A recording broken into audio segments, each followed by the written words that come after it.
नमस्कार। जीएस की fighter series के अंतर्गत आज हम लोग इतिहास के 25 ऐसे प्रश्नों को देखने वाले हैं जो कि परीक्षा में अति संभावित प्रश्नों में से एक हैं। ऐसे ही जीएस, हिंदी और करंट अफेयर्स की सीरीज़ हमारे चैनल पर चलती रहेगी। आप लोग बस हमारे साथ जुड़े रहिए। शुरुआत करते हैं। पहला प्रश्न, हड़प्पा सभ्यता के किस स्थल को हड़प्पा के व्यापार का चौराहा भी कहा जाता था? देखिए, हड़प्पा सभ्यता में एक स्थल था जिसका नाम है सुतकांगेडोर। ऑप्शन डी इसमें सही होगा। इसको अर्लस्टाइन ने खोजा था इस स्थल को, और ये दक्षिणी बलूचिस्तान का एक बहुत ही प्रसिद्ध हड़प्पा कालीन स्थल था। इस समय इसकी अवस्थिति पाकिस्तान में है। इसी को भौगोलिक स्थिति के कारण उस समय हड़प्पा के व्यापार का चौराहा कहा जाता था। ओके, तो ऑप्शन डी इसमें सही होगा। अगला है, शिल्प वेद किस वेद का उपवेद है? देखिए, शिल्प वेद को स्थापत्य वेद भी कहा जाता है और ये अथर्व वेद का उपवेद है। ऑप्शन सी सही होगा, अथर्व वेद। देखिए, जो वेदों के उपवेद हैं वो बहुत ही महत्वपूर्ण है। जैसे ये शिल्प वेद अथर्व वेद का उपवेद हो गया, यजुर्वेद का उपवेद धनुर्वेद है, याद रख लीजिए। सामवेद का उपवेद गंधर्व वेद है, एकदम रट लीजिए। और ऋग्वेद का उपवेद आयुर्वेद है, इसको भी एकदम रट लीजिए। तो ये जो चारों वेद के उपवेद हैं वो परीक्षा की दृष्टि से बहुत ही महत्वपूर्ण हैं। अगला है, बौद्ध धर्म में प्रथम विभाजन के समय पश्चिमी भिक्षुओं का नेतृत्व किसने किया था? अब देखिए, बौद्ध धर्म में पहला विभाजन कब हुआ था? आपको याद होगा, द्वितीय बौद्ध संगीत में पश्चिमी भिक्षु और पूर्वी भिक्षुओं के मध्य में विवाद हो गया और वहीं पर स्थविर और महासंघिक के रूप में बौद्ध धर्म का विभाजन हुआ था। इसको पढ़ा होगा आप लोगों ने। स्थविर कौन थे? स्थविर जो बौद्ध धर्म के परंपरागत नियमों में विश्वास रखते थे। इनका नेतृत्व महाकच्चायन ने किया था। किसका? पश्चिमी भिक्षुओं का। तो यहाँ पर ऑप्शन ए सही होगा, महाकच्चायन ने। जबकि पूर्वी भिक्षुओं का नेतृत्व महाकश्यप ने किया था और ये जो पूर्वी भिक्षु थे इनको महासांघिक कहा जाता था।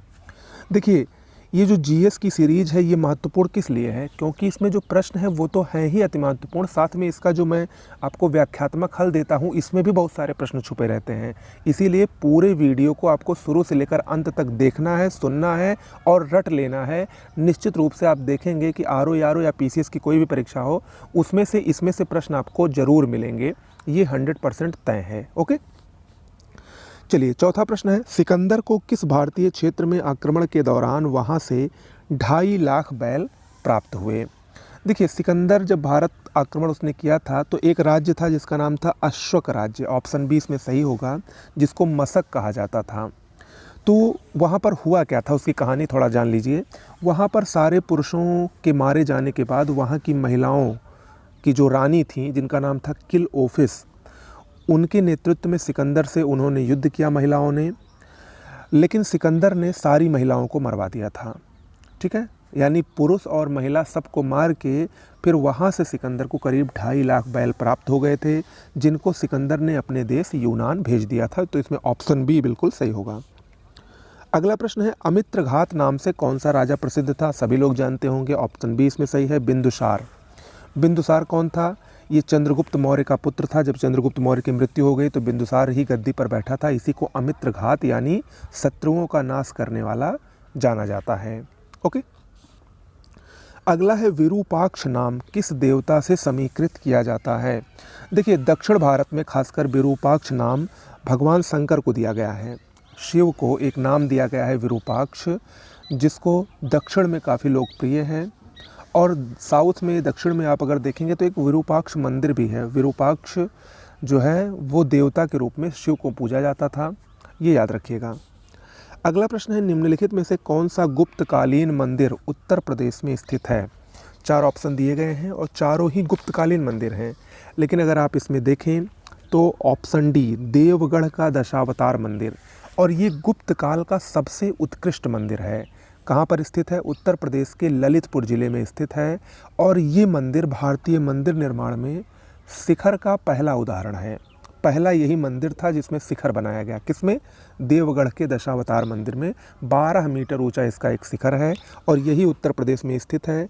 शेष जो तीनों मंदिर हैं वो मध्य प्रदेश में स्थित हैं, चाहे वो तिगवा का विष्णु मंदिर, उदयगिरी का विष्णु मंदिर और भूमरा का शिव मंदिर, तीनों मध्य प्रदेश में स्थित हैं। ओके, अगला प्रश्न है, दिल्ली सल्तनत से संबंधित 5 वंशों में किसने सबसे कम समय तक शासन किया? ये कई बार मैं इसको बता भी चुका हूँ कि महत्वपूर्ण है। इसमें अगर आप देखें तो खिलजी वंश ने सबसे कम समय तक शासन किया था, और सबसे अधिक समय तक किसने शासन किया? तुगलक वंश ने, लगभग 94 वर्ष इसका शासनकाल था, और सबसे कम खिलजी वंश का लगभग 30 वर्ष था। ठीक है, तो ये याद रखिएगा। अगला है, विजयनगर में आए किस यात्री ने विजयनगर में बहुविवाह और सती प्रथा का उल्लेख किया है? 1420 में इटली का एक यात्री आया था जिसका नाम था निकोल कोंटी, और ये देवराय प्रथम के दरबार में आया था। इसी ने विजयनगर साम्राज्य में प्रचलित बहुविवाह और सती प्रथा का उल्लेख किया था। आपको हम आपकी जानकारी के लिए ये भी बता दें कि एक बहुत ही फेमस यात्री है फारस का, जिसका नाम है अब्दुल रज्जाक। वो देवराय द्वितीय के शासनकाल में आया था, ये याद रखिएगा। ठीक है, किसके? देवराय द्वितीय के शासनकाल में आया था। इसके अलावा डोमिंगो पायस और बारबोसा, ये दोनों पुर्तगाली यात्री थे, ये कृष्णदेव राय के दरबार में आए थे, ये भी याद रखिएगा। अगला है, किसके शासनकाल में मारवाड़ अपने चरमोत्कर्ष पर पहुंच गया? देखिए, मारवाड़ अपने चरमोत्कर्ष पर मालदेव के शासनकाल में पहुंचा था। मालदेव जो था ये शेरशाह सूरी का प्रबल शत्रु था। शेरशाह सूरी और मारवाड़ के बीच में युद्ध हुआ, और उसी में जब शेरशाह सूरी को बहुत नुकसान हुआ था तो आप लोगों ने एक बहुत ही प्रसिद्ध कथन सुना होगा। शेरशाह ने उसी समय कहा था कि मुट्ठी भर बाजरे के लिए मैं अपनी दिल्ली की सल्तनत को खो देता। इसी मालदेव से हुए हानि की वजह से इसने कहा था। ठीक है, तो ये याद रखिएगा। अगला प्रश्न है, मध्यकालीन किस संत ने काशी में जल समाधि लेकर अपने प्राण त्याग दिए थे? देखिए, मध्यकालीन एक बहुत ही प्रसिद्ध संत थे जिनका नाम था वल्लभाचार्य। वल्लभाचार्य, इन्होंने ही काशी में अपना जल समाधि लेकर प्राण त्यागा था। इन्होंने शुद्धाद्वैतवाद की स्थापना की थी। नोट कर लीजिए, शुद्धाद्वैतवाद की स्थापना कर ली थी। ये वैष्णव संप्रदाय के बहुत ही प्रसिद्ध संत थे।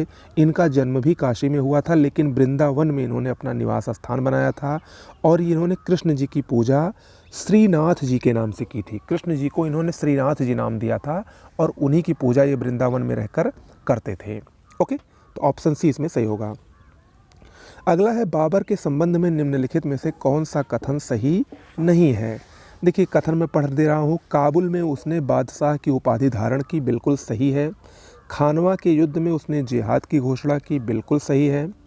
अपनी आत्मकथा तुजुक ए बाबरी उर्दू भाषा में लिखी, ये गलत है। ठीक है, क्योंकि इसने उर्दू में नहीं, इसने तुर्की भाषा में लिखी थी, याद रखिएगा। तुर्की में तुजुक ए बाबरी, जो कि बाबर की आत्मकथा है, जिसको बाबरनामा भी कहते हैं, वो तुर्की भाषा में लिखी गई थी। इसका फारसी भाषा में अनुवाद अब्दुल रहीम खान खाना ने किया था, और अंग्रेजी भाषा में अनुवाद मिस बेवरिज ने किया था। तो ऑप्शन सी इसमें सही नहीं है, और डी भी बिल्कुल सही है। मुबाइया नामक पद्य शैली में इसने रचनाएं लिखी थीं। ओके, तो ये ऑप्शन सी यहाँ पर याद रखिएगा। अगला है, मुगल कालीन निम्नलिखित उच्चाधिकारी के संबंध में निम्न कथनों में से कौन सा कथन सही नहीं है? देखिए और बताइए। देखिए, यहाँ पर अगर आप देखें तो नाजिर ए बयूतात ये कारखाने का अधीक्षक होता था मुगल काल में, सही है। मीर तोजक धार्मिक उत्सव की देखरेख करता था, ये भी सही है। और मुहत्सिब तो आप लोगों ने पढ़ा ही होगा कि ये प्रजा के नैतिक आचरण का संरक्षक था, ये भी सही है। लेकिन मीर ए बहर ये तोपखाने का प्रमुख नहीं होता था। तो यहाँ पर ऑप्शन सी यही नहीं सही है, क्योंकि मीर बहर जो होता था वो जल सेना का प्रधान होता है, ना कि तोपखाने का। ओके, तो ऑप्शन सी यहाँ पर सही नहीं है।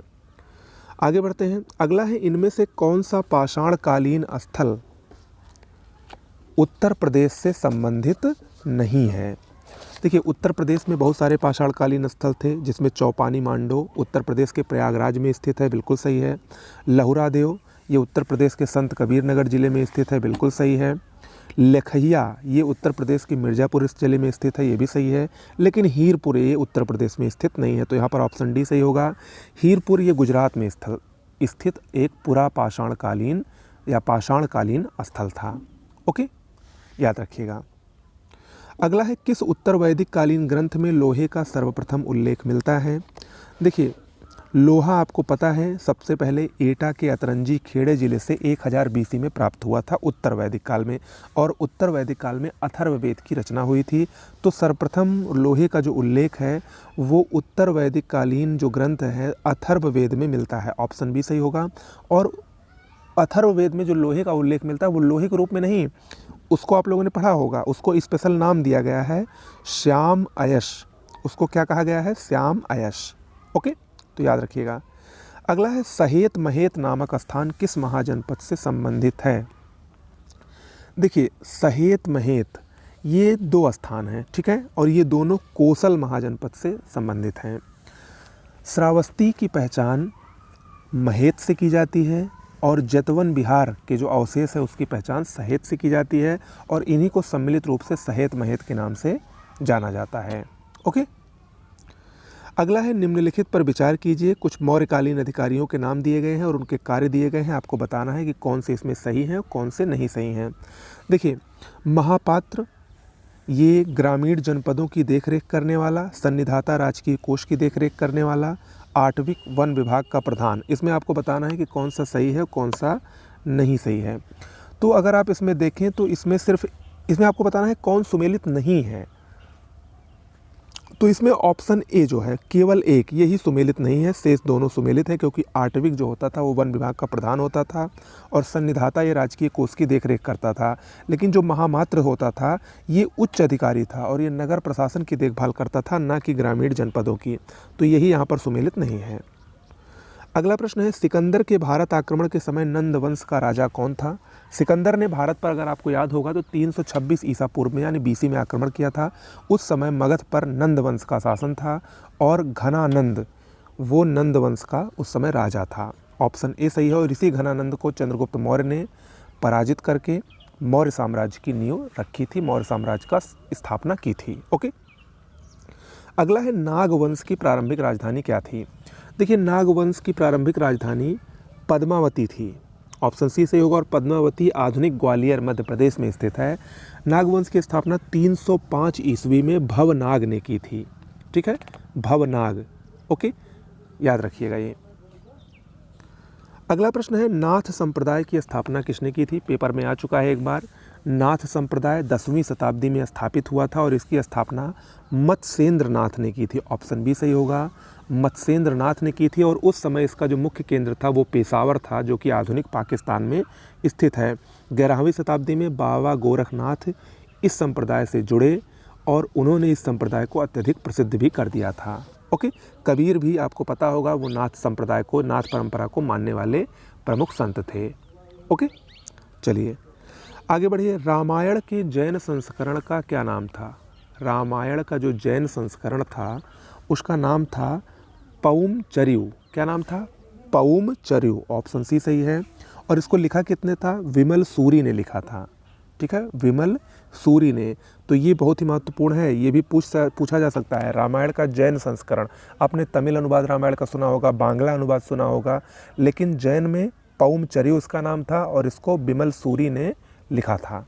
ओके, अगला प्रश्न है सूफी संतों और उनकी उपाधियों से संबंधित गलत युग्म की पहचान आपको करनी है कि किस सूफी संत को कौन सी उपाधि दी गई थी, इसमें से कौन सा एक गलत है। तो यहाँ पर अगर देखें तो शेख सलीम चिश्ती, जो ऑप्शन ए है यही गलत है, क्योंकि महबूब ए इलाही उपाधि इनको नहीं दी गई थी। महबूब ए इलाही उपाधि निजामुद्दीन औलिया को दी गई थी। ठीक है, शेख सलीम चिश्ती को शेख उल हिंद की उपाधि दी गई थी। निजामुद्दीन औलिया को सुल्तान औलिया और महबूब इलाही, ये दोनों उपाधियाँ इन्हीं को दी गई थी। अमीर खुसरो को तुर्कुल्लाह की उपाधि दी गई थी। और शेख नसीरुद्दीन, इनका पूरा नाम ही था शेख नसीरुद्दीन चिरागे देहलवी, और इनको चिरागे देहलवी की उपाधि इनके गुरु निजामुद्दीन औलिया ने दी थी। ओके, अगला है मध्यकालीन भारत में महत्तर व पटक्किल पदनाम किसके लिए प्रयुक्त होते थे? महत्तर और पटक्किल पदनाम ये मध्यकालीन भारत में ग्राम मुखिया के लिए प्रयुक्त होते थे।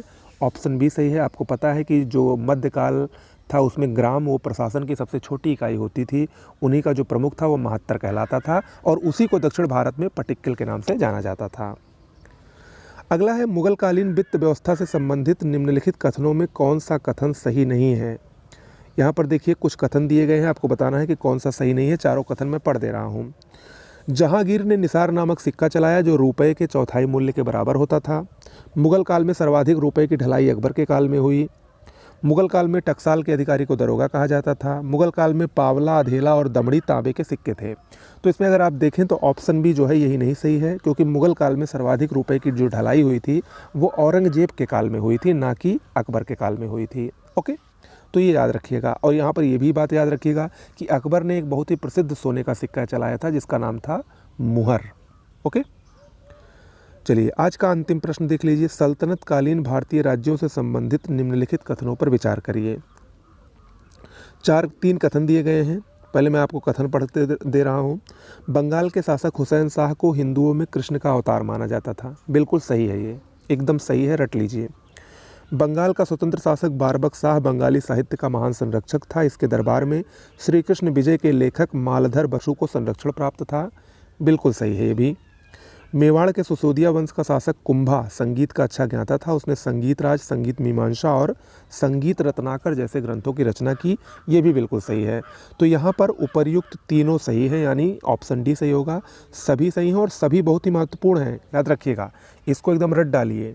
ओके, तो आज के लिए इतना ही। कैसा लगा आपको ये वीडियो? और अगला जो वीडियो होगा वो आधुनिक भारत के प्रश्नों से संबंधित होगा। पहले हम इतिहास के कुछ सीरीज को करवा दे रहे हैं टेस्ट को, फिर भूगोल के करवाएंगे, फिर विज्ञान, पॉलिटी, पर्यावरण, यूपी स्पेशल, जनसंख्या नगरीकरण। अगले जो 30-35 दिन है वो हमारे चैनल पर बहुत ही व्यस्त रहने वाले हैं। अगर आप जुड़ेंगे तो निश्चित रूप से इससे बेहतरीन लाभ आपको और किसी चैनल पर शायद ही देखने को मिले, क्योंकि मेरे द्वारा जो फिल्टर करके आपको बताया जा रहा है वो परीक्षा के लिए बहुत ही महत्वपूर्ण होगा। ओके, नमस्कार।